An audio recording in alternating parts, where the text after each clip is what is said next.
لوگوں کی مجبوریوں سے فائدہ اٹھانا اس کا محبوب مشغلہ تھا۔ اس نے اب تک نہ جانے کتنی ہی لڑکیوں کی مجبوریوں سے فائدہ اٹھا کر کے ان کو کسی نہ کسی کے ہاتھوں بیچ دیا تھا۔ وہ اکثر ایسے لڑکیوں کی تلاش میں رہتی کہ جو کسی نہ کسی بات کو لے کر کے اپنے آپ کو ادھورا محسوس کرتی تھیں، اور پھر کبھی کوئی ایسی لڑکی اسے مل جاتی تو وہ اس لڑکی کو کسی نہ کسی کے ہاتھ بیچ دیتی تھی۔ وہ اس لڑکی کی اچھی خاصی رقم وصول کرتی تھی اور اس لڑکی کو ہمیشہ کے لیے ان درندوں کے حوالے کر دیتی تھی کہ جہاں سے اس لڑکی کا واپس آنا ناممکن ہوتا تھا۔ وہ ایسے ہی اپنے دھندے کو چلا رہی تھی۔ بظاہر اس نے ایک بیوٹی پارلر بنا رکھا تھا جہاں پر وہ دلہنیں تیار کرتی تھی، لوگوں کے میک اپ کرتی تھی، لوگوں کے فیشل کرتی تھی، لیکن اندر خانے میں اس نے ایک بہت بڑا ریکٹ بنا رکھا تھا اور اس کا ریکٹ ایسے ہی کام کرتا تھا۔ جو دلہنیں یہاں سے تیار ہو کر کے جاتی تھیں ان دلہنوں کے میک اپ میں بھی کچھ ایسا ملا دیا جاتا تھا کہ وہ یہاں سے نکلتے ساتھ ہی زیادہ سے زیادہ چند قدم چل پاتی تھیں اور اس کے بعد وہ گر کر کے بے ہوش ہو جاتی تھیں۔ اگر کسی کے ساتھ اس کا کوئی وارث ہوتا تھا تو وہ اسے اٹھا کر کے فوری طور پر ہاسپٹل لے کر جانے کی کوشش کرتا تھا، جس کے لیے ایک ایمبولینس وہاں پر ہی اسے موقع پر موجود مل جاتی تھی۔ پھر وہ اپنے اس عزیز کے ساتھ اس ایمبولینس میں سوار ہو کر کے نکل جاتی تھی، لیکن وہ ایمبولینس اسے ہاسپٹل لے جانے کی بجائے کسی ایسی جگہ لے جاتی تھی جہاں پر اس کے عزیز کو تو مار کوٹ کر کے اتار دیا جاتا تھا اور اس کے بعد اس لڑکی کو وہاں سے غائب کر دیا جاتا تھا۔ وہ لڑکی وہاں سے غائب ہو جاتی تھی، لیکن صرف ایک آدھ دن کے لیے، اور ایک آدھ دن کے بعد وہ لڑکی اپنے گھر اپنے والدین کے پاس واپس آ جاتی تھی۔ اس دوران اس لڑکی کو یہ نہیں پتہ ہوتا تھا کہ اس کے ساتھ کیا ہو چکا ہے یا کیا ہوا ہے، لیکن سمجھدار لڑکیاں کافی حد تک اپنی ان باتوں کو سمجھ جاتی تھیں، اور نہ سمجھ لڑکیاں تو اب بھی اپنے آپ کو بھولے پن کا شکار ہی دکھاتی تھیں۔ گھر والے جو کہ سمجھدار تھے وہ سمجھ جاتے تھے کہ ان لڑکیوں کو کس لیے لے جایا گیا تھا اور کیوں لے جایا گیا تھا۔ کئی بار لوگوں نے اس بات کے لیے شک کیا تھا اور بیوٹی پارلر کو لے کر کے انہوں نے اس کی مکمل تحقیق بھی کروائی تھی، لیکن کوئی ایسا لفظ، کوئی ایسی چیز ثابت نہیں کر سکا تھا۔ نہ تو میک اپ میں کوئی ایسا چیز تھی اور نہ ہی کوئی کسی اور قسم کی ایسی چیز تھی۔ پھر یہ ہے کہ یہ اپنے آپ کو اس لیے بھی ان تمام باتوں سے بری الزامہ قرار دیتی تھی کہ جو کچھ بھی ہوا ہے وہ یہاں سے نکل جانے کے بعد ہوا ہے۔ جب تک لڑکی یہاں پر موجود تھی اسے دلہن بنایا گیا ہے، تیار کیا گیا ہے، اس کے بعد وارثوں کے حوالے کر دیا گیا ہے، اور اگر اس کے بعد ایسا کچھ ہوا ہے اور یہاں سے جانے کے بعد ایسا کچھ ہوا ہے تو ضروری نہیں ہے کہ اس میں ہمارا ہاتھ ہو، یہ تو کوئی اور بھی کر سکتا ہے۔ اسی لیے یہ بچتی چلی آ رہی تھی کہ کوئی اس کے خلاف ثبوت نہیں ملتا تھا۔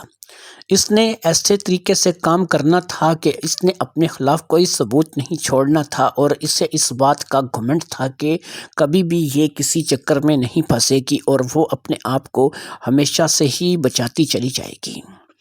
اس کا نام نیلوفر تھا۔ نیلوفر جب اس شہر میں آئی تھی تو وہ بھی ایک غریب اور مظلوم لڑکی ہی تھی، لیکن لوگوں نے اس کے ساتھ جو سلوک کیا تھا، جیسا اس کو دیا تھا، آج وہ ان لوگوں کو واپس دے رہی تھی۔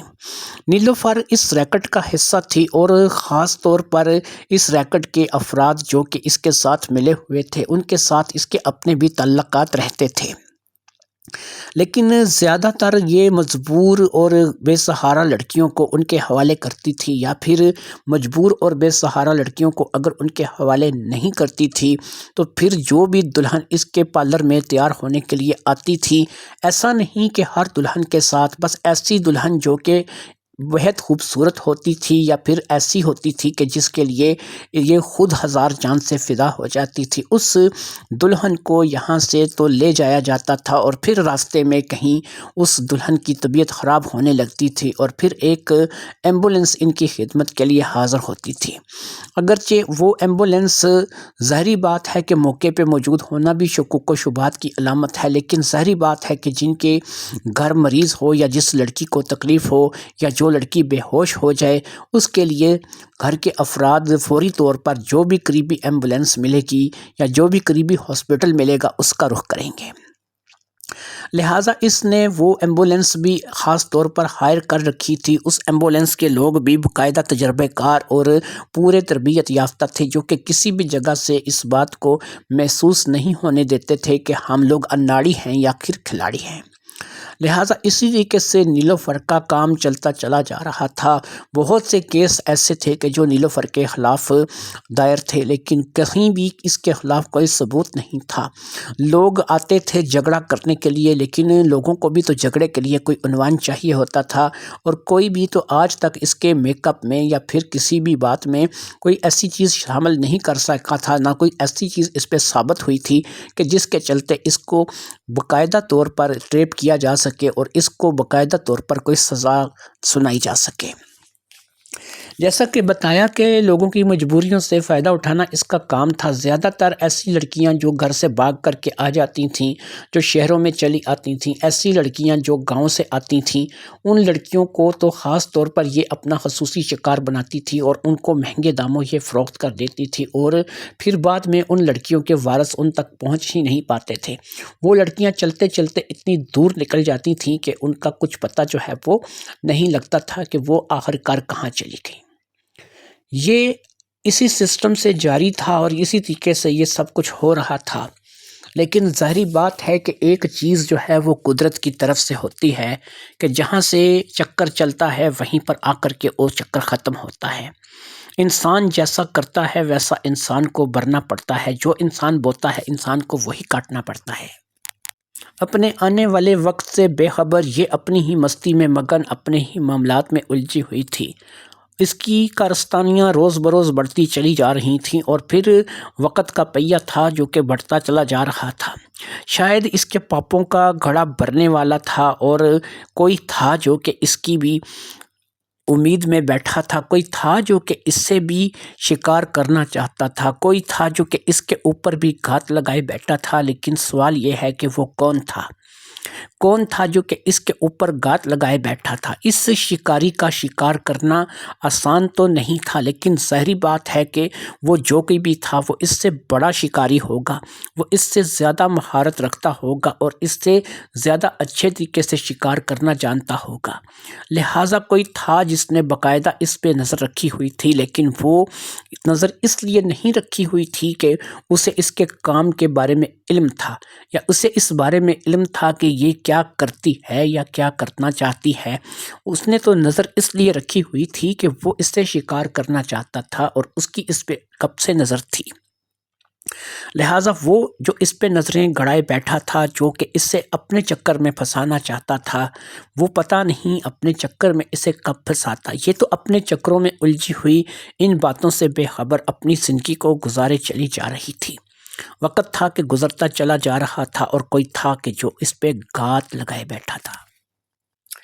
ڈاکٹر سکندر کا شمار شہر کے بہت ہی بڑے ایک مینٹل ہاسپٹل کے ڈاکٹر اور سرجن کے طور پر کیا جاتا تھا۔ ڈاکٹر کا بہت بڑا ہاسپٹل تھا جہاں پر بہت سے پاگل زیر علاج تھے، اور بہت سے لوگ ڈاکٹر کے ہاں سے شفا پا کر کے اپنے اپنے گھروں کو لوٹ گئے تھے۔ یہ ایک ایسا ہاسپٹل تھا کہ جسے شہر کا مانا ہوا ہاسپٹل کہا جاتا تھا، اور کہا جاتا تھا کہ جو لوگ وہاں پر اپنے علاج کی غرض سے جاتے ہیں، چاہے انہیں کسی بھی قسم کا ذہنی روگ ہو یا کوئی بھی ذہنی بیماری ہو، ڈاکٹر سکندر کے ہاتھ میں شفا ہے، اور ایسی شفا ہے کہ وہ وہاں سے صحت یاب ہو کر کے واپس آتے ہیں۔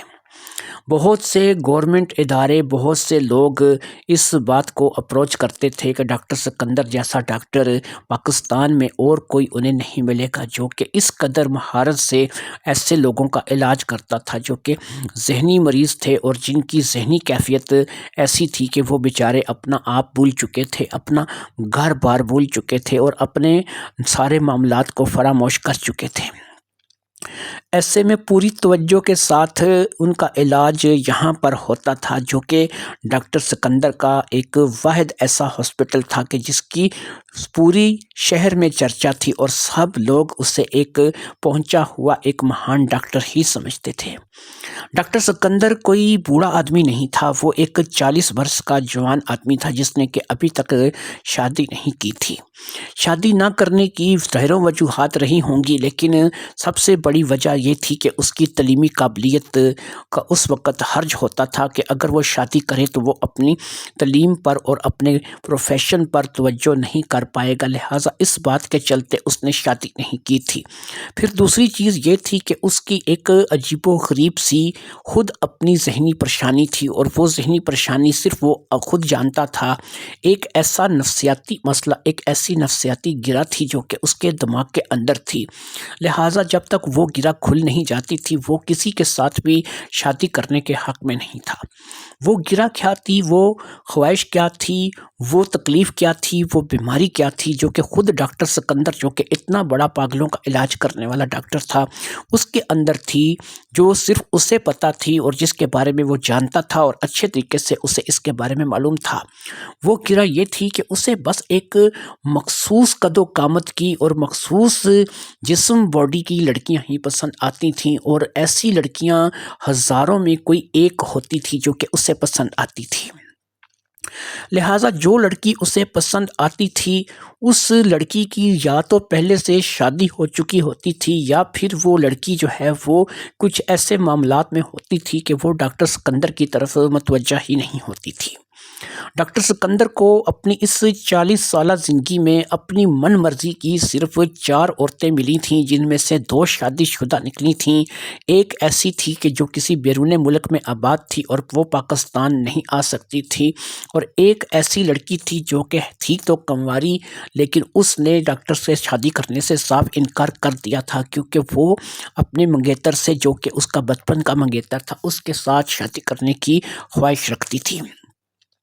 ڈاکٹر سکندر نے اس کے بعد کبھی کوئی ایسی لڑکی نہیں دیکھی تھی جو کہ اس کے مزاج کے اوپر پوری اترے، جسے وہ اپنی آنکھوں میں بسا سکے، جس کے لیے وہ یہ سوچ سکے کہ وہ اس سے شادی کرے گا۔ لہٰذا ڈاکٹر سکندر نے اس بات کے لیے اپنے آپ کو تسلی دی تھی کہ جیسے ہی اس کی من مطلب کی لڑکی ملے گی، اب وہ اس میں دیر نہیں کرے گا اور اس لڑکی کے ساتھ وہ شادی کر کے اپنا گھر بسا لے گا۔ اسے ایک لڑکی ملی تھی، لیکن ظاہری بات ہے کہ ابھی تک اس نے اس لڑکی کے ساتھ محبت کا اظہار نہیں کیا تھا اور نہ ہی اسے شادی کرنے کے لیے کہا تھا۔ ویسے بھی اسے پتہ نہیں تھا کہ وہ لڑکی اس کے ساتھ شادی کرنے کے لیے آمادہ ہوگی یا نہیں، لیکن یہ لڑکی ٹھیک اس کی مرضی کے مطابق تھی۔ اس کی قد کاٹھی، اس کا جسم، اس کا ڈیل ڈول، اس کا رنگ روپ، سب کچھ تو ایسا تھا کہ جو ڈاکٹر سکندر کو پسند تھا، اور ڈاکٹر سکندر اسے دل سے پسند کرتا تھا۔ وہ 5 لوگوں کی ٹیم تھی جو کہ اس روز ڈاکٹر سکندر کے ہاسپٹل کا وزٹ کرنے آئی تھی۔ یہ لوگ صحافی تھے اور آئے دن ہاسپٹل کے بارے میں کچھ نہ کچھ اپنے اخبارات میں چھاپتے رہتے تھے۔ ظاہری بات ہے کہ اس ہاسپٹل کی ریپوٹیشن اور رپورٹ بہت اچھی تھی، اس لیے آئے دن کوئی نہ کوئی صحافی بھی یہاں پر آئے رہتے تھے، اور وہ زیادہ تر اس ہاسپٹل کی تعریف ہی کرتے تھے اور یہاں کے علاج کے بارے میں لوگوں کو آگاہ کرتے تھے۔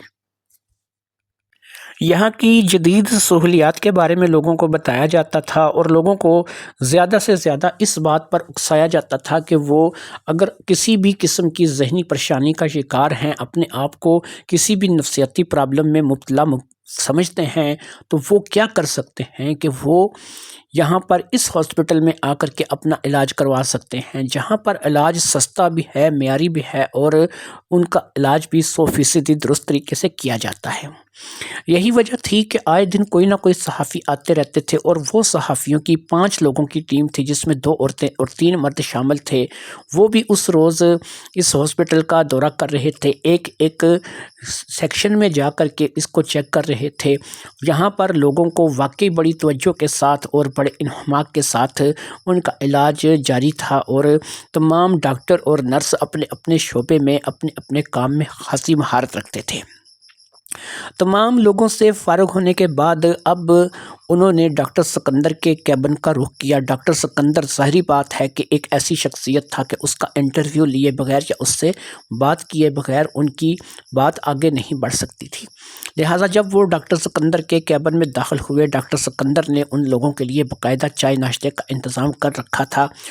لہٰذا سب سے پہلے تو چائے ناشتے کا دور چلا اور ڈاکٹر سکندر نے انہیں باقاعدہ بتایا کہ امید ہے کہ آپ لوگ ہاسپٹل میں گھوم گھوم کر کے تھک گئے ہوں گے، اس لیے بہتر یہی ہے کہ پہلے آپ چائے ناشتے سے استفادہ کریں، اس کے بعد جو ہے وہ ہم کوئی بات کریں گے۔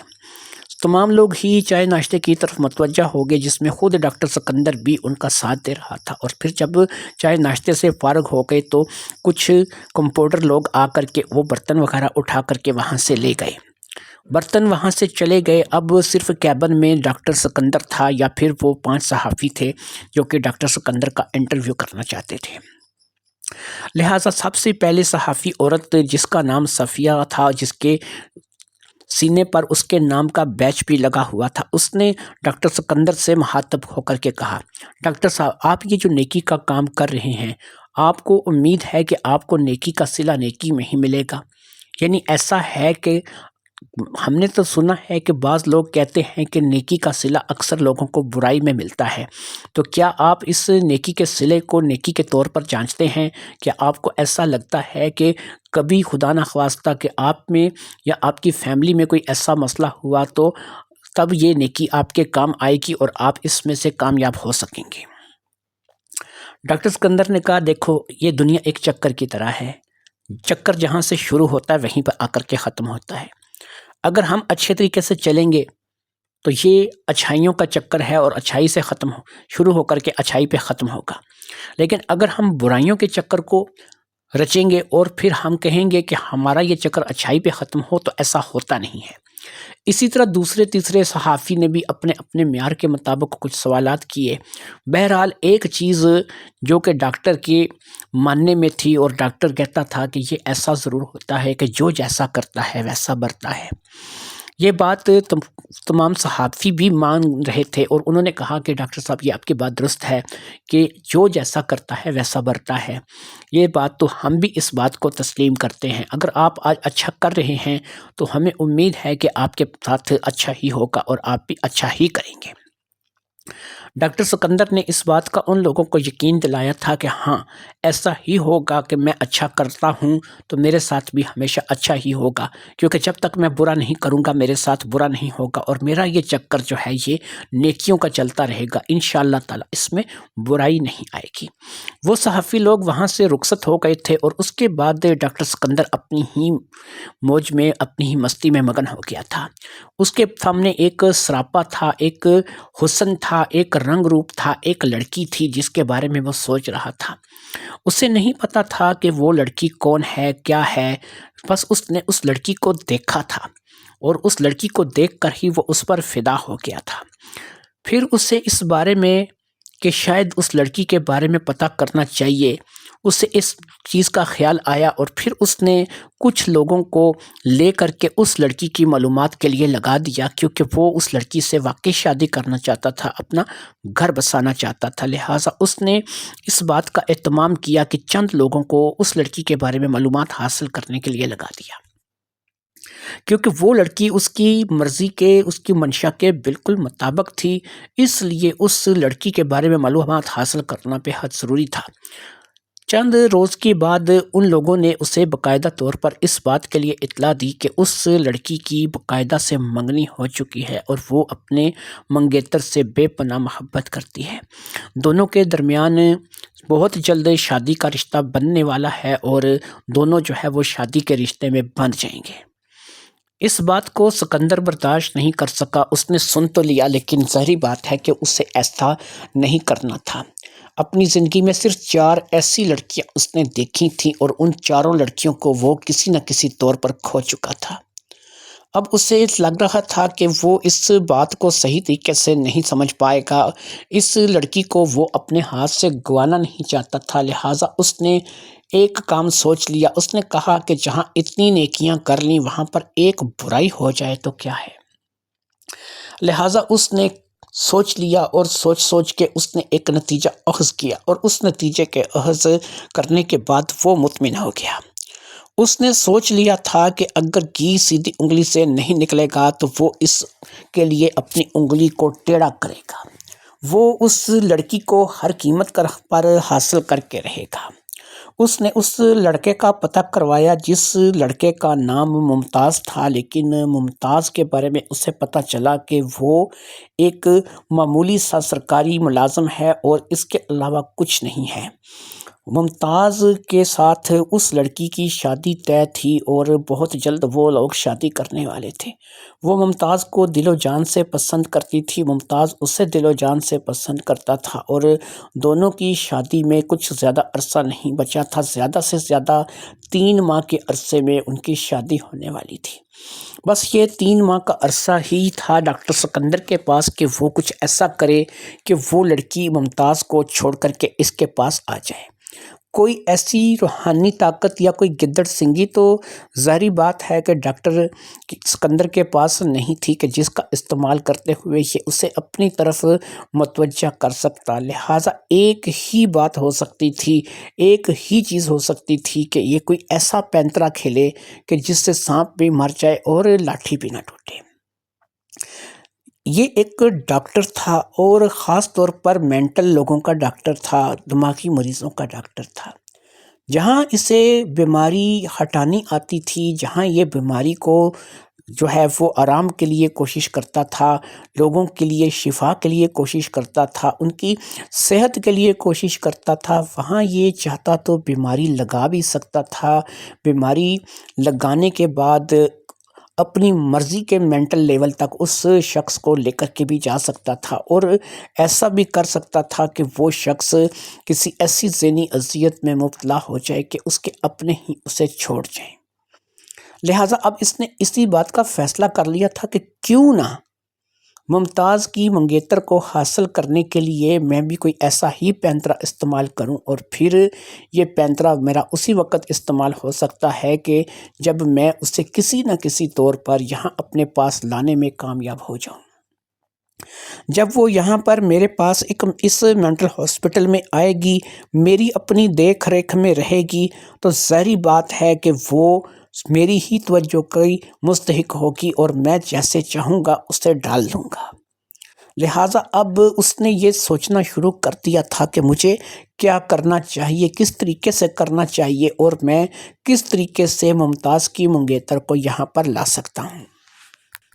اس بار وہ ہارنے والا نہیں تھا۔ اس نے سوچ لیا تھا کہ پہلی 4 عورتیں تو اس نے کسی نہ کسی طور پر گوا دی ہیں، لیکن اب وہ اس سے نہیں گوائے گا۔ یہ اس کی مرضی کے بالکل مطابق تھی۔ اس کا جسم، اس کا رنگ روپ، اس کی قد کاٹھی دکھنے میں بالکل ویسی ہی تھی جیسی لڑکیاں اسے پسند تھیں، اور اب یہ مزید ایسی اور لڑکیوں کا انتظار نہیں کر سکتا تھا۔ 40 سال بڑی عمر ہوتی ہے اور کیوں نہ میں اپنا گھر بسا لوں، یہی سوچتا تھا۔ لہٰذا اس نے اس بات کو لے کر کے اپنی چال چلنے کا فیصلہ کر لیا تھا۔ اس نے اس لڑکی کے بارے میں معلومات حاصل کر لی تھیں، اور جہاں تک یہ اس لڑکی کی معلومات لے کر کے پہنچا تھا اور جو اس لڑکی کے بارے میں لوگوں نے اسے بتایا تھا، اس کے مطابق وہ لڑکی باقاعدہ ایک کام کرتی تھی، یعنی وہ خود ایک جاب کرتی تھی یا پھر اس کا خود کا کام تھا۔ مکمل معلومات تو نہیں تھی، لیکن اس کی شاید جاب تھی یا پھر اس کا خود کا کام تھا۔ وہ روزانہ ایک وقت مقررہ پر اپنے گھر سے نکلتی تھی، پھر ایک ہی راستے سے ہوتی ہوئی وہ اپنی دکان تک آتی تھی، اور پھر جب وہ چھٹی کرتی تھی تو اسی راستے سے وہ واپس چلی جاتی تھی۔ اسی آنے اور جانے کے درمیان میں کچھ ایسا کرنا تھا کہ جس سے وہ لڑکی یہاں اس ہاسپٹل تک آنے تک مجبور ہو جائے، لیکن کیسے کیا جا سکتا تھا؟ ایک بات جو ڈاکٹر سکندر کے حق میں جا رہی تھی، اور وہ یہ تھی کہ وہ لڑکی زیادہ تر اکیلے ٹریول کرتی تھی، اس کے پاس خود کی گاڑی تھی اور وہ گاڑی میں ہی سفر کرتی تھی۔ یعنی گاڑی کے اندر سفر کرنے کا مطلب یہی ہے کہ وہ اگر گاڑی کے اندر رہ کر کے سفر کر رہی ہے اور اکیلے سفر کر رہی ہے تو اس کا شکار کسی بھی جگہ پر کیا جا سکتا ہے۔ جہاں سے اس کا گھر تھا اور جہاں پر اس کی شاپ تھی، دونوں کے درمیان تقریباً آدھے گھنٹے کا فاصلہ تھا، اور آدھے گھنٹے میں صرف ایک ہی ایسی سڑک تھی کہ جو قدرے ویران تھی، جہاں پر ٹریفک نہ ہونے کے برابر تھی اور جہاں پر انسانوں کی آمد و رفت بہت کم تھی۔ لہٰذا ڈاکٹر سکندر نے وہیں پر اپنا کھیل کھیلنے کا سوچ لیا تھا، اور ڈاکٹر سکندر نے باقاعدہ سے اس کام کے لیے ایک پلان تیار کر لیا تھا۔ اسے یقین تھا کہ وہ ڈاکٹر سکندر کے جال میں پھنس جائے گی، اور جیسے ہی وہ ڈاکٹر سکندر کے جال میں پھنسے گی، ڈاکٹر سکندر اپنا جال اس پر پھینک دے گا اور اسے مکمل طور پر کس لے گا۔ سب سے پہلے ڈاکٹر سکندر نے ایک چور کی خدمات حاصل کیں اور اس کو اس کا کام سمجھا دیا۔ اس کو گاڑی بھی بتا دی گئی اور اس گاڑی میں آنے والی کا راستہ بھی بتا دیا گیا۔ لہٰذا اس چور نے بڑی ہی چالاکی سے اس گاڑی تک رسائی حاصل کر لی تھی جہاں پر وہ گاڑی کھڑی ہوتی تھی۔ وہ کوئی گیراج نہیں تھا بلکہ ایک اوپن جگہ تھی جہاں پر گاڑی کو پارک کیا جاتا تھا۔ یہ اس کی روزانہ کی پارکنگ تھی، اور یہی بات چور کے حق میں بڑی مفید ثابت ہوئی تھی۔ چور نے اور کچھ نہیں کیا تھا، اس کی گاڑی کا صرف پٹرول نکالا تھا، اور اتنا پٹرول نکالا تھا کہ اس کی گاڑی صرف اس روڈ تک پہنچ جائے جہاں پر کہ زیادہ تر آمد و رفت نہیں تھی۔ پٹرول کا کیونکہ ٹینک ہر وقت بھرا رہتا تھا، اور جہاں سے وہ اپنی شاپ پر جاتی تھی راستے میں کوئی پٹرول پمپ بھی نہیں تھا، اس لیے اگر پٹرول کم ہوگا تو اس سے ظاہری بات ہے کہ اس ویران سڑک پر پٹرول کے لیے رکنا پڑے گا، اور وہاں پر پمپ نہ ہونے کی وجہ سے ظاہری بات ہے کہ ڈاکٹر سکندر کو اپنا اگلا ٹارگٹ سیٹ کرنے میں مدد ملے گی۔ وہی ہوا تھا کہ وہ اپنے گھر سے نکلی تھی، اور پھر صبح جب وہ اپنے گھر سے نکلی تو اپنی گاڑی میں بیٹھ کر کے وہ لاپرواہی کے ساتھ، کیونکہ اسے پتہ تھا کہ پٹرول موجود ہے، وہ وہاں سے نکل آئی تھی، اور پھر جب وہ اس سڑک پر پہنچی جہاں پر قدرے ویرانی تھی اور بہت ہی کم لوگ آ جا رہے تھے، اور صبح صبح کا ٹائم تھا اس لیے ٹریفک بھی نہ ہونے کے برابر تھی، وہاں آ کر کے گاڑی جھٹکے کھانے لگی۔ پہلی بار اس نے پٹرول کی سوئی کی طرف دیکھا جس کو ابھی تک اس نے بالکل نظر انداز کر رکھا تھا، تو یہاں پر اسے پتہ چلا کہ پٹرول تو بالکل ختم ہونے والا ہے۔ وہ اس بات کو لے کر کے حیران تھی کہ ایسا کیسے ہو سکتا ہے۔ اس کی گاڑی میں پٹرول ہمیشہ فل رہتا تھا، اور وہ اپنی گاڑی کو پٹرول کو فل رکھتی تھی، اور اپنی گاڑی کی سروس بھی وقت بے وقت کراتی رہتی تھی تاکہ گاڑی کو کوئی پریشانی نہ آئے۔ لیکن بہرحال پٹرول تو ختم ہو چکا تھا اور گاڑی رک چکی تھی۔ یہ ایک ایسی ویران سڑک تھی کہ جہاں پر اسے کسی سے لفٹ کی امید بھی نہیں تھی۔ اسے اس بات کا نہیں تھا کہ وہ دیر سے شاپ پر پہنچے گی، وہ شاپ کی خود مالک تھی اور اسے اس بات کی پرواہ نہیں تھی۔ دو چار لڑکیاں جو اس نے وہاں پر رکھ چھوڑی تھیں وہ اس کی غیر موجودگی میں بھی، اس کے نہ ہوتے ہوئے بھی شاپ کو اوپن کر دیں گی، اور یہ اگر لیٹ بھی پہنچے گی تو اس سے کوئی پرواہ نہیں ہے۔ لیکن ایسے میں جب کہ ہلکی ہلکی بارش بھی لگ گئی تھی اور اوپر سے گاڑی کا پٹرول ختم ہو چکا تھا، اب اسے کوئی ایسی جگہ نظر نہیں آ رہی تھی کہ جہاں پر یہ پناہ لے، کیونکہ یہ ایک ایسی سڑک تھی کہ یہاں پر ارد گرد آبادی بھی بہت کم تھی، اسی لیے زیادہ تر ویران تھی۔ پھر اس نے دیکھا کہ ایک کالے رنگ کی گاڑی ہے جس میں ایک خوب رو نوجوان بیٹھا ہے، جس نے آنکھوں پر نظر کا چشمہ لگا رکھا ہے۔ عمر اس کی 35-40 سال کے درمیان رہی ہوگی۔ کافی خوش شکل خوش مزاج آدمی معلوم ہوتا تھا۔ بالکل وہ اس کے قریب آ کر کے رکا۔ اس نے اپنا سر کھڑکی سے باہر نکال کر کے اس سے یہاں کھڑے ہونے کی وجہ پوچھی۔ اس نے بتایا کہ میری گاڑی کا پٹرول ختم ہو گیا ہے، حتیٰ کہ ایسا ہوتا نہیں ہے لیکن بہرحال ہو گیا ہے، اور میں نہیں جانتی کہ کیسے ہوا ہے۔ مجھے زیادہ دور تک نہیں جانا، مجھے اپنی شاپ تک جانا ہے، مجھے آپ لفٹ دے دیں تو مہربانی ہے۔ آنے والے نے کسی قسم کی کسی حیرت کا اظہار نہیں کیا۔ اس نے کہا ٹھیک ہے، آپ اپنی گاڑی کو لاک کر کے میری گاڑی میں آ جائیے، آپ کے لیے لفٹ ہی لفٹ ہے، آپ کو چھوڑ دیتا ہوں، ویسے بھی میں ادھر ہی جا رہا ہوں۔ آنے والا کون تھا؟ ڈاکٹر سکندر تھا۔ ظاہری بات ہے ڈاکٹر سکندر تھا، اور ڈاکٹر سکندر کے بچھائے ہوئے جال میں یہ لڑکی آسانی کے ساتھ پھنس چکی تھی۔ لہٰذا ڈاکٹر سکندر نے اب اپنی گاڑی کو آگے بڑھا دیا، اور پھر یہ گاڑی جو ہے وہ تھوڑی سی آگے کی طرف بڑھتی چلی گئی۔ وہ لڑکی بھی آگے والی سیٹ پر ہی بیٹھی ہوئی تھی۔ ایسے میں ڈاکٹر سکندر نے اپنے ہاتھ میں ایک سپرے سا اٹھا لیا، اس نے کہا کہ مجھے تو تھوڑی سی ایسی فیلنگ ہو رہی ہے کہ بدبو آ رہی ہے، شاید مجھے لگتا ہے کہ گاڑی کی سروس اچھی طریقے سے نہیں ہوئی۔ اگر آپ کو اعتراض نہ ہو تو میں تھوڑا سا گاڑی میں سپرے کر لوں، جس سے گاڑی میں تھوڑی سی خوشبو، تھوڑی سی مہک آ جائے گی۔ اسے بھلا کیا اعتراض ہو سکتا تھا، اور وہ ڈاکٹر اسکندر کے عزائم سے بالکل بے خبر، اس بات سے ناواقف، ساتھ والی سیٹ پر ہی تو بیٹھی تھی۔ ڈاکٹر نے ایک لمحے کے لیے گاڑی کو روکا، بریک لگا کر کے گاڑی کو ایک سائڈ پر کر لیا، اور پھر اس نے پیچھے والی سیٹ پر اس سپرے کو کر دیا۔ وہ بالکل ایسا ہی باور کرانا چاہتا تھا کہ جیسے وہ اس سپرے کو واقعہ ہی گاڑی میں کر رہا ہے۔ اس سپرے میں خوشبو بھی تھی، ظاہری بات ہے کہ جب اسے پیچھے والی سیٹ پر سپرے کیا گیا تو وہاں سے خوشبو کی ایک لہر اٹھی، جس سے گاڑی کا ماحول اچھا ہو گیا۔ اس نے اس سپرے کو اب اس لڑکی کی طرف کر دیا تھا، شاید وہ آگے کی سیٹ پر بھی سپرے کرنا چاہتا تھا۔ اس لڑکی کو پتا تھا جیسے کہ اس نے پیچھے سپرے کیا ہے، اسی طریقے سے یہ آگے کی سیٹ پر بھی سپرے کرے گا، اور اس کے بعد اللہ اللہ خیر صلاح ہم لوگ اپنے راستے کے لیے روانہ ہو جائیں گے۔ لیکن اس بار اس نے جو سپرے کیا تھا وہ اس لڑکی کی آگے کی سیٹ کے لیے نہیں تھا، بلکہ اس نے سیدھا اس لڑکی کے ناک کے اوپر اس سپرے کو کیا تھا۔ وہ سپرے کچھ اس قدر طاقتور تھا کہ اس لڑکی کو تھوڑی نودگی آنے لگی تھی، وہ تھوڑی بے ہوشی کے عالم میں جانے لگی تھی، وہ گرنے لگی تھی، اور پھر تھوڑی ہی دیر میں وہ لڑکی بالکل ایسے گر گئی کہ جیسے اسے ارد گرد کا کچھ ہوش نہیں تھا۔ وہ بے ہوش ہو چکی تھی اور ڈاکٹر سکندر کا کام ہو چکا تھا۔ اب ڈاکٹر سکندر نے گاڑی کو اپنے ہاسپٹل کی طرف موڑ دیا، اور پھر گاڑی کو لے کر کے وہ اپنے ہاسپٹل آ گیا۔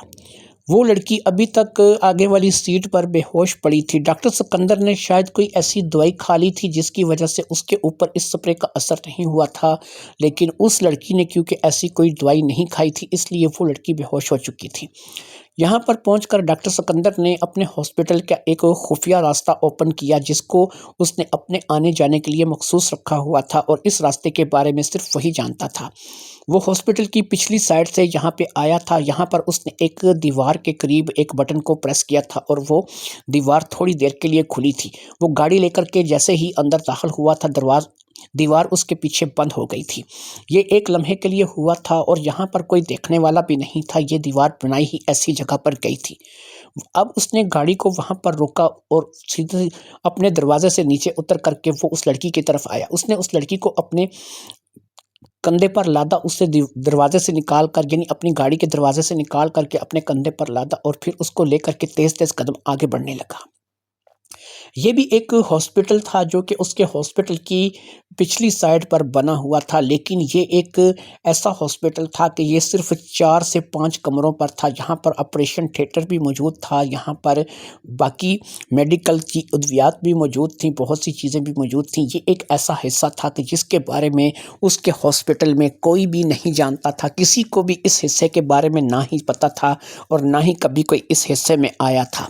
وہ صرف خود یہاں رہتا تھا، خود اس کے بارے میں جانتا تھا، یا پھر اس کے علاوہ صرف ایک ہی لڑکی تھی جو کہ اس کے بارے میں جانتی تھی، اور وہ لڑکی ایک ایسی لڑکی تھی کہ جو اب اس دنیا میں نہیں تھی، یعنی کہ وہ لڑکی بھی اب یہاں پر نہیں رہی تھی، وہ کب کی اس دنیا سے جا چکی تھی۔ اس لیے وہ لڑکی جو کہ اس ہاسپٹل کی اس راز کے بارے میں جانتی تھی، وہ لڑکی تھی کہ جس نے اس ہاسپٹل کا نقشہ تیار کیا تھا، یعنی وہ اس کی آرکیٹیکٹ تھی۔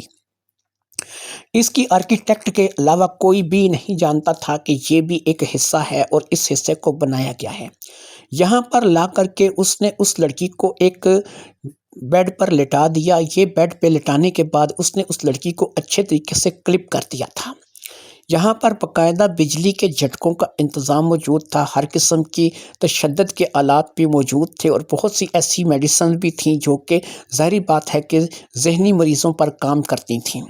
لہٰذا سب سے پہلے تو اس نے اس لڑکی کو ایک انجیکشن لگا دیا، اور اس انجیکشن کے بعد اس نے دیکھا کہ وہ لڑکی، اس کا سر ایک طرف کو ڈھلک گیا تھا، وہ بے ہوشی کی حالت میں ہی شاید زیادہ بے ہوش ہو چکی تھی، یا پھر مزید زیادہ اس کی بے ہوشی گہری ہو گئی تھی۔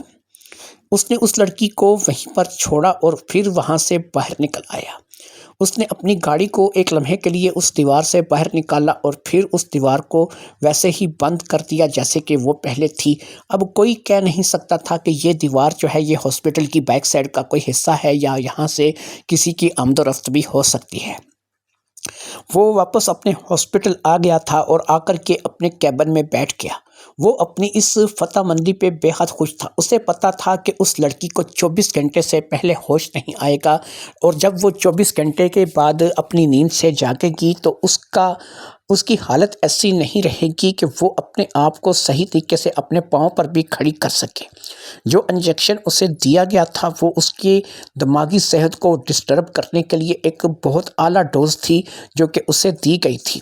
اس سے اس کی یادداشت تو نہیں جائے گی، لیکن وہ لڑکی اس قدر بے بس ضرور ہو جائے گی کہ وہ نہ تو چل سکے گی، نہ پھر سکے گی، اور نہ ہی اس لڑکی کے ساتھ کچھ ایسا ہو سکے گا کہ وہ لڑکی کسی بات کے لیے انکار کر سکے۔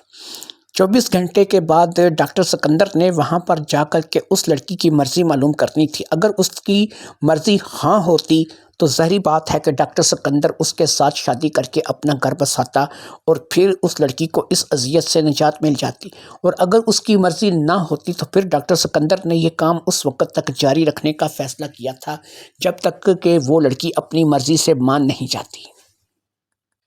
ڈاکٹر سکندر اپنے روزمرہ کے معمول میں مبتلا ہو چکا تھا۔ اس نے ہاسپٹل کا دورہ کیا، لوگوں کو دوائیاں تجویز کیں، لوگوں کی رپورٹیں چیک کیں، اور پھر اپنے کیبن میں آ کر کے بیٹھ گیا۔ وہ 24 گھنٹے گزرنے کا انتظار کرنا چاہتا تھا۔ اس 24 گھنٹے تک نہ تو کوئی کھانا نہ ہی کوئی چیز اس لڑکی تک پہنچنی تھی۔ 24 گھنٹے بعد ہی وہاں پر اس نے جانا تھا اور کھانا بھی لے کر کے جانا تھا۔ ظاہری بات ہے کہ 24 گھنٹے کی بھوکی لڑکی کو بھوک تو لگی ہوگی، لہٰذا اس نے سوچ لیا تھا کہ یہ 24 گھنٹے کے بعد ہی وہاں پر جائے گا۔ ایک لمحہ گزارنا اگرچہ مشکل ہو رہا تھا، لیکن اسے پتا تھا کہ یہ اپنی کامیابی کے بالکل قریب ہے اور اس کی کامیابی بہت ہی نزدیک آتی چلی جا رہی ہے، لہٰذا اب اس نے اس بات کا فیصلہ کر لیا تھا کہ یہ وہی کرے گا کہ جیسا اس نے سوچا ہے۔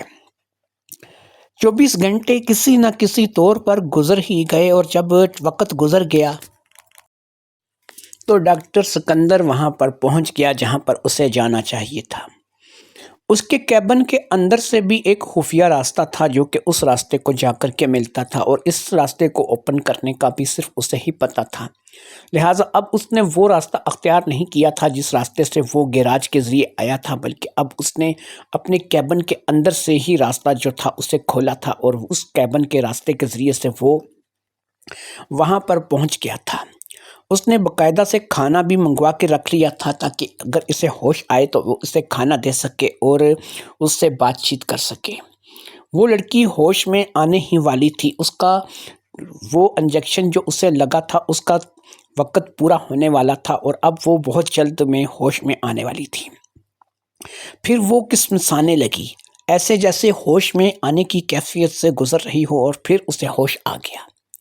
وہ ایک دم سے ہی ہوش میں آ کر کے اٹھ کر بیٹھنے لگی، لیکن جب اسے اس چیز کا احساس ہوا کہ اسے باقاعدہ سے کلپ کیا گیا ہے اور وہ سیدھے طریقے سے اٹھ کر نہیں بیٹھ سکتی اور اپنی مرضی سے اپنی جسم کو نہیں ہلا سکتی، اس وقت اس کی پریشانی کی حیرت کی انتہا نہ رہی۔ اس نے ادھر ادھر اپنے آپ کو دیکھا تو وہ ایک لیبارٹری نما جگہ تھی، اور وہاں پر ایک بیڈ کے اوپر وہ لیٹی ہوئی تھی، اور اس بیڈ کے ساتھ ہی اسے کلپ کر دیا گیا تھا۔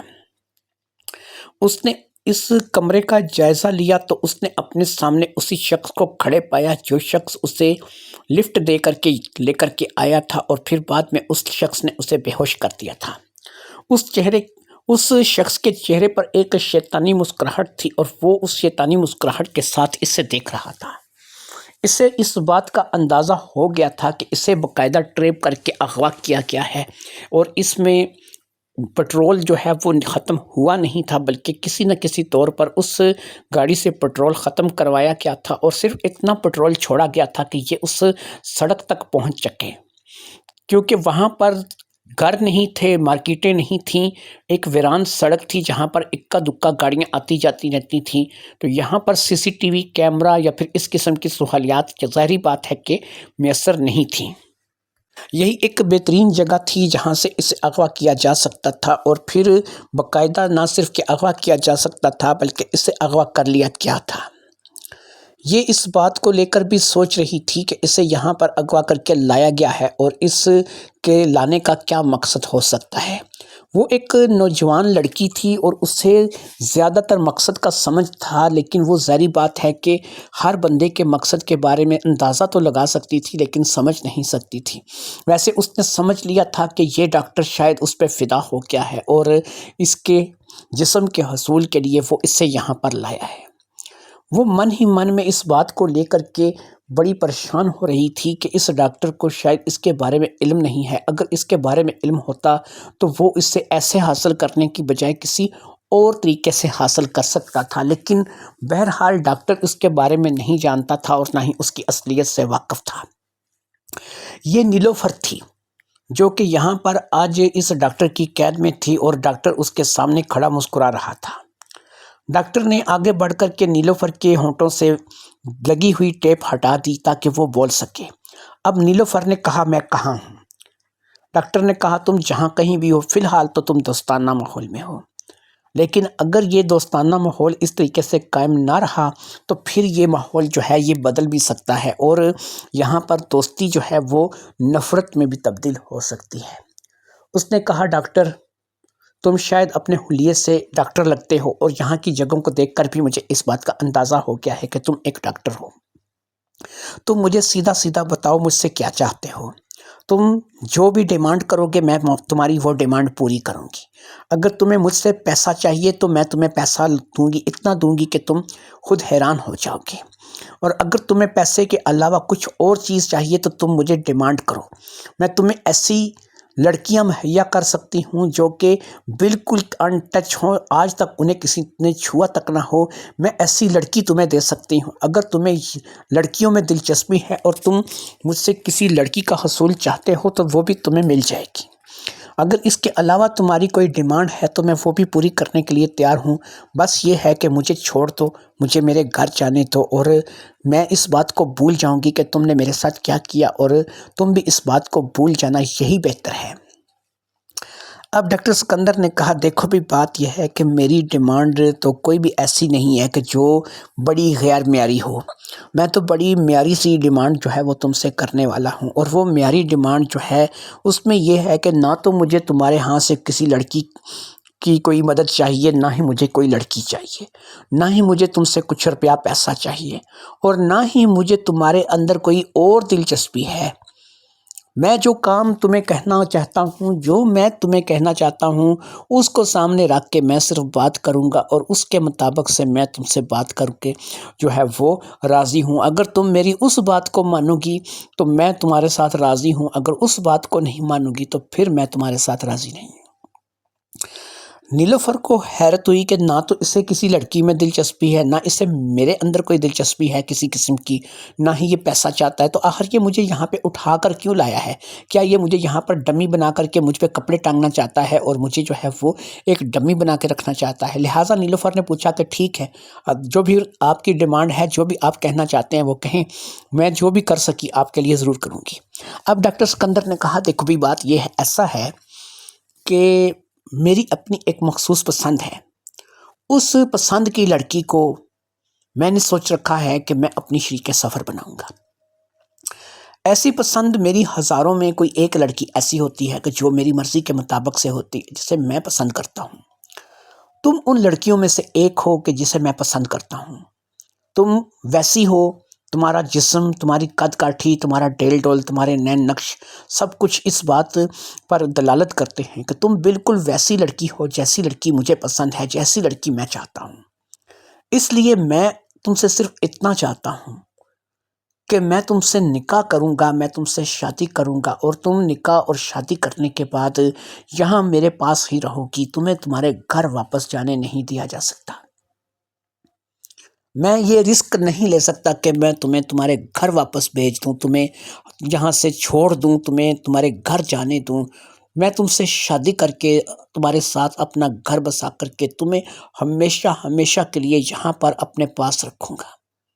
تمہیں کھانے کے لیے ملتا رہے گا، تمہیں کپڑے اچھے سے اچھے ملتے رہیں گے، تمہیں ہر چیز کی سہولت یہاں پر اسی جگہ پر ملے گی جہاں پر یہ تم 4 یا 5 کمروں کی یہ لیبارٹری دیکھ رہی ہو، یہ چھوٹا سا ہاسپٹل دیکھ رہی ہو۔ نہ تمہیں یہاں سے باہر جانے کی اجازت ہوگی، نہ تم یہاں سے باہر جا سکو گی، نہ تم باہر کے لوگوں سے مل سکو گی، نہ تم باہر کے لوگوں سے بات کر سکو گی، بس مجھ سے نکاح کرو اور یہاں پر میری بیوی بن کے رہو۔ اب نیلوفر نے کہا ڈاکٹر کیسی باتیں کر رہے ہو آپ، ایسا ممکن نہیں، ایسا نہیں ہو سکتا، میں آپ کے ساتھ شادی کر کے ہمیشہ ہمیشہ کے لیے یہاں اس قید خانے میں نہیں رہ سکتی، میری باہر اپنی ایک زندگی ہے، میری اپنی ذاتی ایک لائف ہے، میں کسی شخص سے محبت کرتی ہوں، میری منگنی ہو چکی ہے، میں اس کے ساتھ شادی کرنا چاہتی ہوں، میں اپنا گھر بسانا چاہتی ہوں۔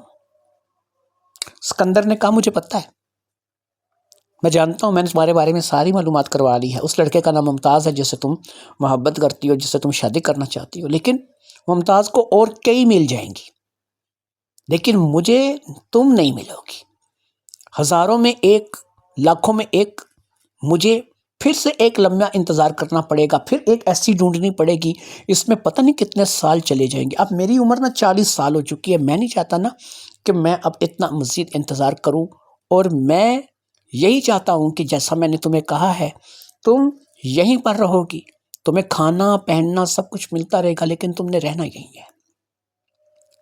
نیلوفر نے کہا میں اس بات کے لیے آمادہ نہیں، میں تم سے شادی کرنے سے انکار کرتی ہوں، بس مجھے کھولو، مجھے گھر جانے دو۔ اس نے کہا ٹھیک ہے پھر رہو، یہیں پہ رہو، میں تمہیں یہاں سے ہلنے بھی نہیں دوں گا، تم گھر جانے کی بات کر رہی ہو، میری بات مانو، ادھر ہی رہو اور زندہ رہو، اگر میری بات نہیں مانو گی تو پھر مجبوراً مجھے تمہیں ختم کرنا پڑے گا۔ ایک بات اور ذہن میں رکھ لو، میں جہاں اس بات کو لے کر ہوں کہ میں نے شادی ہی کرنی ہے اور تم سے ہی شادی کرنی ہے، وہاں پر ایک بات اور یاد رکھو، انکار کی شکل میں تم یہاں سے زندہ واپس نہیں جا سکو گی، باقی تم یہاں پر چیخو چلاؤ، گلا پھاڑ پھاڑ کے چیخو، یہ سارے کمرے، یہ ساری جگہ ساؤنڈ پروف ہے، یہاں سے کسی کی تھوڑی سی آواز بھی باہر نہیں جا سکتی، اس لیے تم جتنا مرضی چیخو، کسی کو اتنا سا بھی باہر پتہ نہیں چلے گا کہ تمہارے ساتھ اندر کیا ہو رہا ہے۔ پھر تجھے منانے کے لیے میرے پاس اور بھی بہت سے راستے ہیں، یہ دیکھو یہ کتنے اوزار ہیں، یہ بجلی کرنٹ یہ کس لیے ہے، یہ تو مینٹل لوگوں کے لیے ہے نا، تاکہ میں ان کا علاج کرتا ہوں، لہٰذا تمہارا علاج بھی میں کروں گا جب تک تم ہاں نہیں کرو گی۔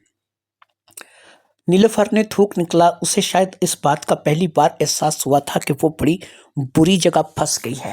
اس نے سوچا تھا کہ وہ اپنی چترائی سے یہاں سے نکل جائے گی، لیکن اب اسے محسوس ہو رہا تھا کہ سامنے اس کے پاگلوں کا علاج کرنے والا ڈاکٹر نہیں بلکہ خود ایک مینٹل پیشنٹ ہے، جو کہ شاید کسی خاص قسم کے مرض میں مبتلا ہے جس کی اسے سمجھ نہیں۔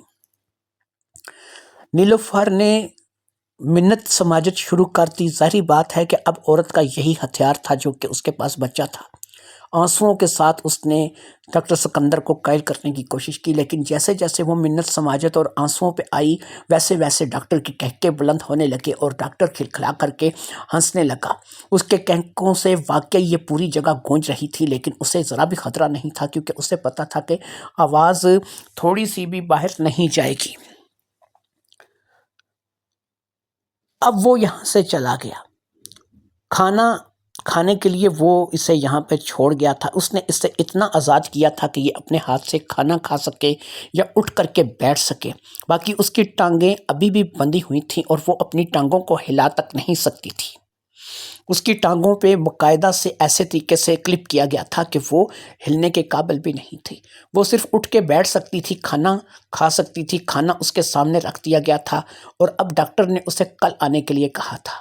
24 گھنٹے کے لیے جو کھانا اسے دیا جا رہا تھا وہ ظاہری بات ہے کہ اس کے لیے بہت ناکافی تھا، لیکن بہرحال وہ اس کھانے کو کھائے بغیر رہ بھی نہیں سکتی تھی، وہ پہلے ہی اپنے آپ کو بے حد بھوکا محسوس کر رہی تھی۔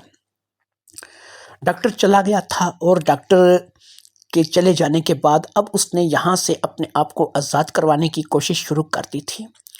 ایک تو کھانا بہت کم کھایا تھا، اوپر سے کمزوری تھی جو کہ اسے ہو رہی تھی۔ اسے ایسا محسوس ہو رہا تھا کہ جیسے اس کے جسم میں جان ہی نہیں ہے، وہ بالکل بے جان سی جسم ہے اور اس کے اندر اتنی طاقت نہیں کہ وہ اپنے آپ کو یہاں سے رہا کروا سکے۔ وہ اپنے آپ کو رہا کروانے کی ہر ممکن کوشش کر رہی تھی، ان کلپ سے آزاد ہونے کی ہر ممکن کوشش کر رہی تھی، لیکن اب ایسا تھا کہ وہ یہاں سے آزاد ہو نہیں پا رہی تھی۔ ایسے میں اس کے اپنے عمل یاد آنے لگے، ایسے میں اسے وہ تمام باتیں یاد آنے لگی، وہ لڑکیاں جو کسی نہ کسی مجبوری کے تحت اس تک پہنچی تھیں اور پھر وہ ان لڑکیوں کو بیچ دیتی تھی۔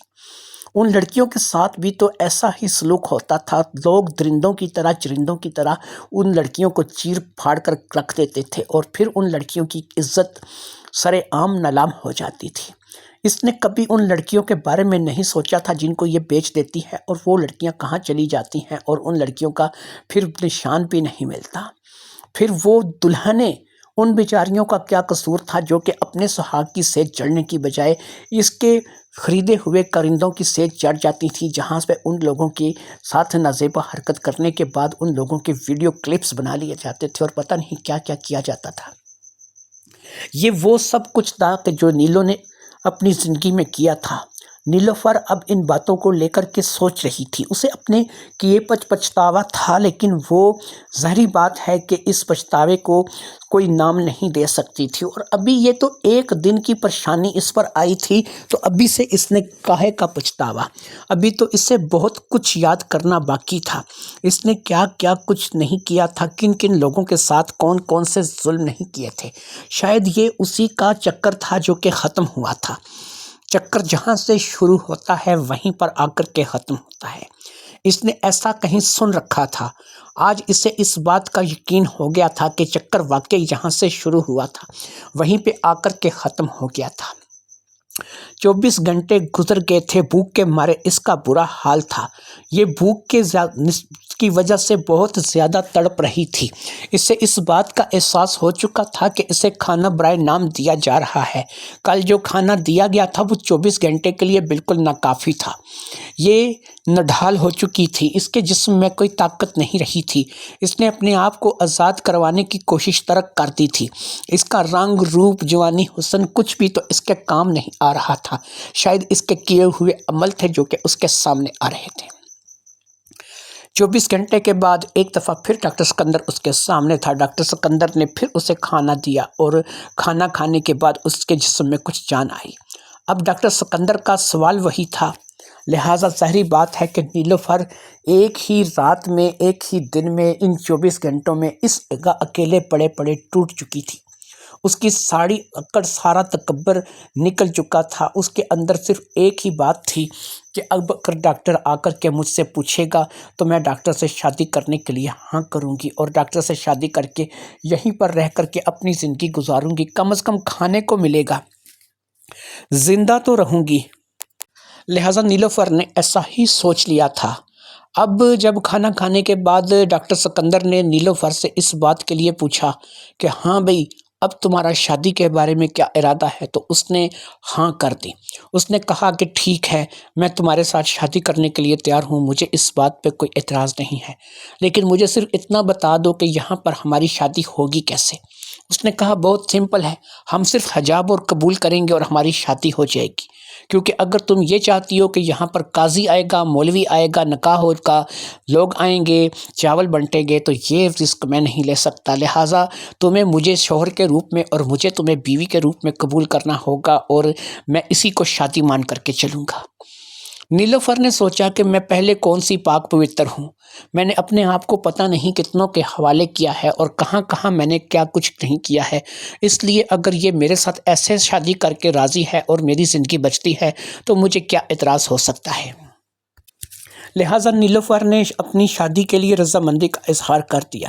یہیں پر اب ڈاکٹر سکندر نے آگے بڑھ کر کے اسے گلے لگا لیا اور پھر اس کے بعد اس نے کہا کہ تم قسم کھاؤ کہ تم آج سے میری بیوی ہو اور میرے علاوہ تم کسی کی بھی بیوی نہیں ہو اور نہ ہی کسی شخص کے پاس جاؤ گی۔ اس نے کہا ٹھیک ہے، میں قسم کھاتی ہوں کہ میں آج سے آپ کی بیوی ہوں اور آپ کے علاوہ کسی کے پاس نہیں جاؤں گی۔ 3 بار قسم کھانے کے بعد اسی طریقے سے ڈاکٹر سکندر نے بھی 3 بار قسم کھائی اور پھر ڈاکٹر سکندر نے اسے کھول دیا۔ لیکن ڈاکٹر سکندر نے اسے کھولا تھا، لیکن اس کے باوجود وہ اٹھ کر کے کھڑی نہیں ہو سکتی تھی۔ ڈاکٹر سکندر نے کہا کہ اب تم اس قید سے تو آزاد ہو گئی ہو میرے ساتھ شادی کرنے کے بعد، لیکن یاد رکھو کہ تمہارے جسم میں صرف اتنی ہی طاقت ہوا کرے گی کہ تم یہاں پر بس تھوڑا بہت گھوم پھر لیا کرو گی۔ میں تمہیں ہمیشہ ایک ایسا انجیکشن دیا کروں گا کہ جس سے تم صرف اتنی ہی طاقت رکھو گی کہ یہاں پر تھوڑا بہت تم گھوم پھر سکو گی، کیونکہ تمہیں مکمل طور پر تمہارے پاؤں پر کھڑا کرنا، تمہارے ہاتھ پاؤں کو صحیح سلامت کرنا اور تمہیں پہلے جیسی چست پست کر دینا، یہ میرے لیے بہت بڑا رسک ہو سکتا ہے جو کہ فی الحال میں لینے کے لیے تیار نہیں ہوں۔ لہٰذا جب تک تم اسی حالت میں رہو گی، باقی زندہ رہو گی، تمہیں کھانا ملتا رہے گا، کپڑا ملتا رہے گا۔ اب اسی طریقے سے زندگی گزرنے لگی۔ نیلوفر ایک ایسی جگہ پر پھنس چکی تھی کہ وہ چاہ کر بھی یہاں سے نہیں نکل سکتی تھی۔ یہ پاگلوں کا ڈاکٹر خود پاگل تھا جو کہ اسے یہاں پر پھنسا گیا تھا، اور اس نے اپنے تمام تر اعمال کا بدلہ یہیں اسی دنیا میں پانا شروع کر دیا تھا۔ اس نے جو لوگوں کے ساتھ کیا تھا وہی اس کے ساتھ اس کے سامنے آ رہا تھا۔ جو جیسا کرے گا ویسا بھرے گا کا پورا عملی نمونہ اس کے سامنے آ رہا تھا۔ اپنی اس حالت کو دیکھ کر کے وہ کڑتی تھی، وہ چلنا چاہتی تھی تو چل نہیں پاتی تھی۔ تھوڑا سا چلنے کے بعد ہی اس کا سانس پھولنے لگتا تھا، اسے کمزوری سی محسوس ہونے لگتی تھی، اس کا سر چکرانے لگتا تھا اور وہ وہیں کسی دیوار کو تھام کر کے بیٹھ جاتی تھی۔ ڈاکٹر سکندر اگرچہ اس کے لیے کھانا لاتا تھا، کپڑے بھی لاتا تھا اور اس کا خیال بھی رکھتا تھا، لیکن ڈاکٹر سکندر نے کبھی بھی اسے کوئی ایسی چیز نہیں دی تھی کہ جس سے وہ مکمل طور پر اچھے طریقے سے چل سکے، گھوم پھر سکے۔ اس نے کئی بار باہر جانے کی خواہش کا اظہار کیا تھا تو ڈاکٹر سکندر نے صرف اسے اتنا کیا تھا کہ ایک روز رات کے وقت تھوڑی دیر کے لیے کہیں سے ایک دیوار کو اوپن کیا تھا اور تھوڑی دیر تک اسے باہر کھڑا رکھا تھا۔ 10 سے 15 منٹ تک وہ باہر کھڑی رہی تھی اور پھر ڈاکٹر اسے اندر لے آیا تھا۔ ہاں یہ ہے کہ باہر کھڑا رہنے کی وجہ سے اس نے اپنے آپ کو قدرے بہتر محسوس کیا تھا۔ ڈاکٹر سکندر اب اس کا شوہر تھا، وہ اس کی بیوی تھی، لیکن ڈاکٹر سکندر ایک لمحے کا بھی اس پہ اعتبار نہیں کرتا تھا، اس لیے وہ اسے ہر وقت ایسے انجیکشن دے کے رکھتا تھا کہ جس سے اس کی جسمانی طاقت بے حد کمزور پڑے اور وہ اس کا مقابلہ نہ کر سکے۔ اسی طریقے سے وقت گزرتا رہا اور ایک روز ڈاکٹر سکندر جب اپنے کیبن میں بیٹھا تھا، اس کے سر میں بڑا شدید سا درد اٹھا اور وہ چکرا سا گیا۔ ایک ایسا چکر تھا جو کہ اس کی آنکھوں کے آگے مکمل اندھیرا لے آیا تھا، اور اس مکمل اندھیرے کے بعد ڈاکٹر سکندر کو ظاہری بات ہے کہ اس کے لوگوں نے آ کر کے سنبھالا تھا۔ ان لوگوں نے ڈاکٹر سکندر سے اس کا میڈیکل چیک اپ کرانے کا کہا۔ انہوں نے کہا سر ایسا ہے کہ شاید آپ بہت زیادہ میڈیکل سٹریس لے رہے ہیں اور بہت زیادہ آپ اپنے کام میں انوالو ہونے کی وجہ سے اپنی صحت کا مکمل دھیان نہیں رکھ رہے ہیں، اس لیے بہتر یہی ہے کہ آپ اپنی صحت کا خیال کیجئے اور جتنی جلدی ہو سکے اپنا میڈیکل چیک اپ کرا لیجئے۔ اس نے اپنے ہاسپٹل میں موجود چند ایک مشینوں سے اپنا خون وغیرہ دیگر چیزیں چیک کی تھیں، لیکن اسے یہاں پر کوئی بھی ایسی مینٹل پرابلم نظر نہیں آئی تھی۔ وہ ذہنی طور پر پرفیکٹ تھا۔ ظاہری بات ہے کہ ہر چیز کا علاج اس کے ہاسپٹل میں نہیں ہوتا تھا، اس کا ہاسپٹل صرف ذہنی اور دماغی پریشانیوں کے لیے بنا ہوا تھا۔ لہٰذا اس نے ایک اور بڑے ہاسپٹل میں جا کر کے اپنی مکمل ٹیسٹنگ کروانے کا فیصلہ کیا اور اس نے اس بڑے ہاسپٹل کا رخ کیا۔ وہاں پر بھی جو ڈاکٹر تھا وہ اس کا دوست تھا، اور نہ صرف کہ دوست تھا بلکہ وہ ایک ہی کالج میں پڑھے تھے، لیکن دونوں کا پروفیشن علیحدہ علیحدہ تھا۔ وہ ایک بڑا سرجن تھا اور وہ بھی اپنے ہاسپٹل کا ایک نامی سرجن مانا جاتا تھا۔ جب وہاں پر جا کر کے ڈاکٹر سکندر نے اس سے کہا کہ میری یہ حالت ہوئی ہے اور مجھے اچانک ہی اپنی آنکھوں کے آگے اندھیرا سا محسوس ہوا ہے اور میں تھوڑی دیر کے لیے ہوش و حواس سے بگانا ہو گیا تھا اور مجھے کچھ بھی نظر نہیں آ رہا تھا، مجھے کچھ یاد نہیں رہا تھا، تو ایسے میں ڈاکٹر ہاشم نے، جو کہ اس کا دوست تھا، اس کی مکمل میڈیکل ٹریٹمنٹ کے لیے اس کا خون، پیشاب وغیرہ ہر قسم کے ٹیسٹ جو ہے وہ وہیں پر کرنے کے لیے دے دیے، اور جس کی رپورٹ اسے 2 سے 3 گھنٹے میں وہیں اس کے ہاسپٹل میں مل جانی تھی۔ وی آئی پی لیبارٹریوں سے ٹیسٹ ہو کر کے آ گئے، ڈاکٹر ہاشم کے سامنے رپورٹ پڑی تھی اور ڈاکٹر ہاشم نے اس رپورٹ کو اپنے ہاتھوں میں اٹھایا اور اچھے طریقے سے اس رپورٹ کو پڑھنے لگا۔ جیسے جیسے ڈاکٹر ہاشم اس رپورٹ کو پڑھتا جا رہا تھا، اس کے چہرے کے تغیرات میں تبدیلیاں آتی جا رہی تھیں، ایسا لگ رہا تھا کہ وہ اپنے اندر کسی زلزلے کو یا کسی طوفان کو روکے ہوئے ہیں۔ جب اس نے اس فائل کو، ان رپورٹوں کو پڑھ لیا تو اس نے وہ رپورٹیں، وہ فائل اپنے سامنے ٹیبل پر رکھ دیں۔ ڈاکٹر سکندر نے امید افزا نظروں سے اس کی طرف دیکھا اور اس سے پوچھا کہ کیا ہوا؟ اس نے کہا، ڈاکٹر سکندر، تمہارے لیے کوئی اچھی خبر نہیں ہے۔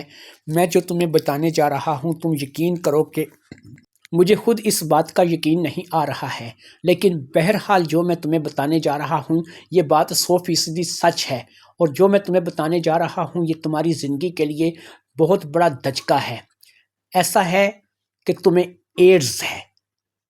ہاں، تمہاری ان رپورٹس میں یہی بات آئی ہے، ہر رپورٹ اس بات کی طرف اشارہ کر رہی ہے ڈاکٹر سکندر کہ تمہیں ایڈز ہے۔ کیا تم ایک ایسے ڈاکٹر ہو کہ جو اپنے ہاسپٹل میں اپنی عزت اور شہرت کے باوجود ایسے کاموں میں مبتلا رہے ہو کہ تمہیں اس بیماری نے آ لیا ہے؟ کس کے ساتھ تم نے اپنا سمبند بنایا ہے؟ کس کے ساتھ تم نے اپنا واسطہ بنایا ہے؟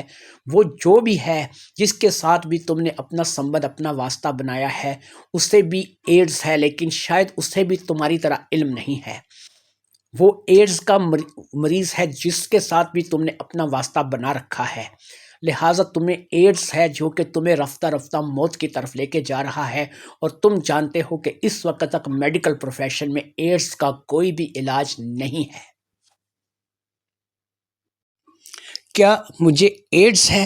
ڈاکٹر سکندر نے لرزتے ہوئے ہونٹوں سے یہ بات ادا کی تھی۔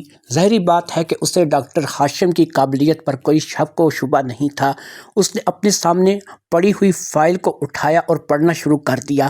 ہر فائل اور ہر فائل کی رپورٹ اس بات پر دلالت کرتی تھی کہ نہ صرف کہ سکندر کو باقاعدہ ایڈز ہو چکا ہے، بلکہ اب وہ اس قدر پھیل چکا ہے کہ اس سے واپسی ممکن نہیں ہے۔